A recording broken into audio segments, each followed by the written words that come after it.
We'll open up this video by saying that this is not breaking news. This actually happened a few days ago, but I, like many other Montreal Canadiens fans, actually might have just forgot about it.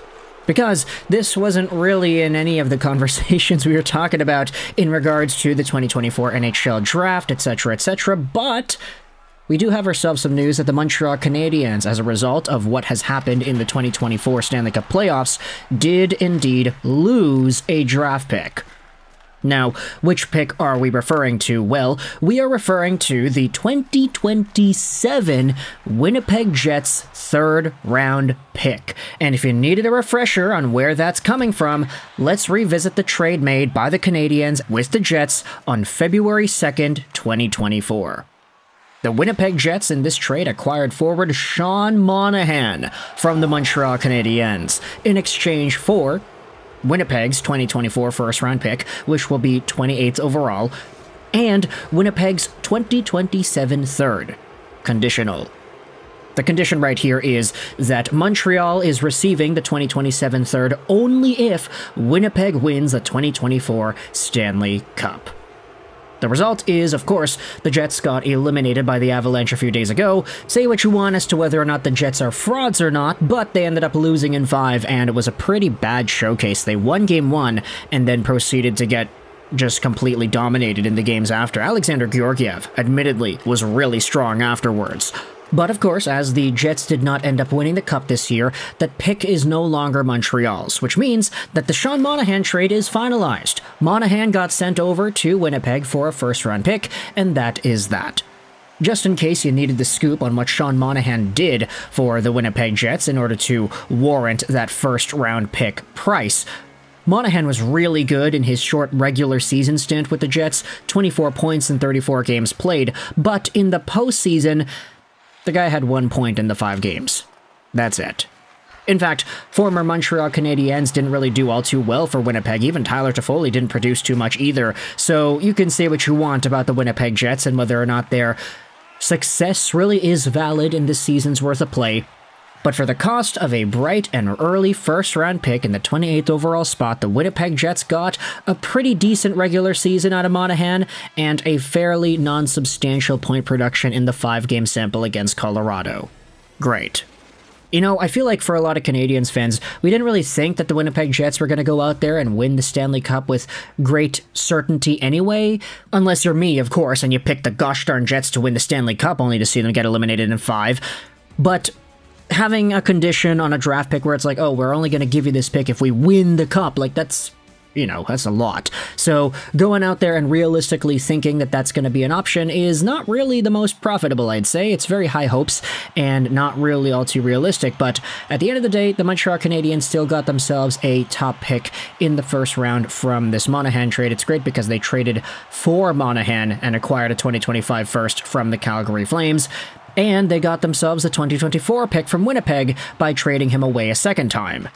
When it comes to the 2024 NHL Draft, though, and we want to see who is available in this selection, let's go over to the Elite Prospects Consolidated Ranking and take a look at the players that are available in this range. There are a few that stand out, and you could definitely see some value here in guys like Nikita Artamonov, you've got Henry Muse, Tarek Parashek over here, but the one that I wanted to focus on is the consolidatedly ranked 30th overall pick. And I didn't even realize this upon recording this video at the beginning, but the prospect who is currently ranked in the 30th overall spot consolidated, so it's the average of all the rankings here, is a guy named Cole Hudson. This is very, very interesting. We're kind of going into uncharted territory here because I initially wanted to make this video about the gosh darn Monahan trade not giving the Canadiens a third-round pick. But now we're sitting here talking about Lane Hutson's younger brother, Cole. Oh yeah, that sounds like a pretty good idea to me. Could Sean Monahan eventually result in that kind of a guy getting acquired by this team? Who really knows? You already got Lane Hutson. He's pretty good. Do you want to get another one? Not even saying that Cole Hudson is going to be as good as Lane, but he is producing quite a few points with the NTDP, 46 points in 49 games played. Think about that, eh? The Montreal Canadiens have themselves the projected 5th overall pick in this year's top round, and they'll get themselves another pick towards the end of the first, so you could go with the double whammy here. Montreal has done this in the past. You saw Slafkovsky and Meshar get taken back-to-back, and that was a pretty good acquisition. Honestly, it's kind of tough to find these teams that get the multiple picks, one at the top and one at the bottom, but it does happen once in a while, and of course, it would be a really good opportunity for the Canadiens to explore some of these guys. But even if it's not Cole Hudson, you still have some extra names that are worth thinking about as well. There's Aaron Kiviharu of HIFK in the Liga that is available in the 23rd overall spot, projected at least based off of the consolidated ranking. He was supposed to be a first overall caliber player, but he kind of fell off over the years. And then, of course, there will be the inevitable slipping of a guy who is pretty good, pretty feisty, maybe pretty small too. You see guys like that drop all the time. It's kind of a staple of the draft at this point. But for the Montreal Canadiens, if you wanted to diversify things, you could try to change things up positionally. Like, we always say, oh, best player available. Best player available. But really, best player available only applies when there very clearly is a best player available.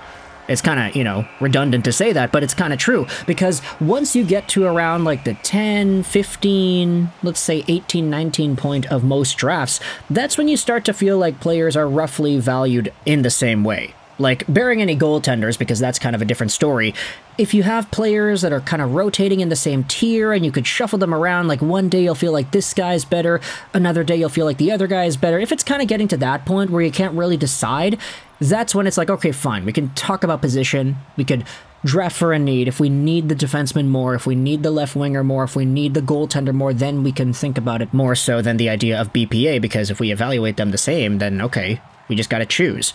So for Cole Hudson, I mean, the Canadiens already have too many left-handed defensemen. I don't really foresee them taking another one with their top picks, so scratch out some of the top defensemen in this draft class. But if it is like a forward or something, you take a top-tier guy that can be a really nice addition to the top six the Canadiens are building. Everybody's talking about Caden Lindstrom, everybody's talking about Berkeley Cattons of the world, pretty much just the two WHL forwards. A lot of Canadiens fans are interested in them. So if you went with a forward with your top pick and maybe went with a defenseman with the bottom pick there at the end of the first round, that would make a lot of sense positionally. If you wanted to double down, that'd be cool too. We saw them do that with Meshar and Slafkovsky. So there are a lot of directions here the Canadiens can go down, but at the end of the day, I kind of feel confident enough in Kent Hughes and his overall assessments of things to just kind of ride the wave, see what happens, see whom it is the Canadiens end up taking and what the thesis would be behind that. Because normally, Canadiens fans get kind of nuts whenever there's a prospect or whatever. They like to make the hypothetical lines of 2026 or 2028 or whatever and say, okay, first line, Lindstrom, Doc, Slafkovsky, for example. Like, we'll put everybody together that is really good and have them all kind of force onto the line together. And, that's kind of what makes it fun, right? Talking about guys who could be available and talking about the future possibilities, especially for a team that's rebuilding like the Canadiens. Like, you kind of have no other conversation to talk about. So let me know your thoughts in the comment section below about the Montreal Canadiens Sean Monahan trade, how the Canadiens ended up losing a draft pick because the Winnipeg Jets did not win the Stanley Cup this year, but how they still have themselves that first that will most likely be in the 28th overall range. What are your opinions about this pick in particular being used, and what are your thoughts about the options the Canadiens have for prospects? Does it bum you out that Sean Monahan was not able to win a Stanley Cup and get the Canadiens an extra third in 2027, or were you not really expecting that to happen anyway?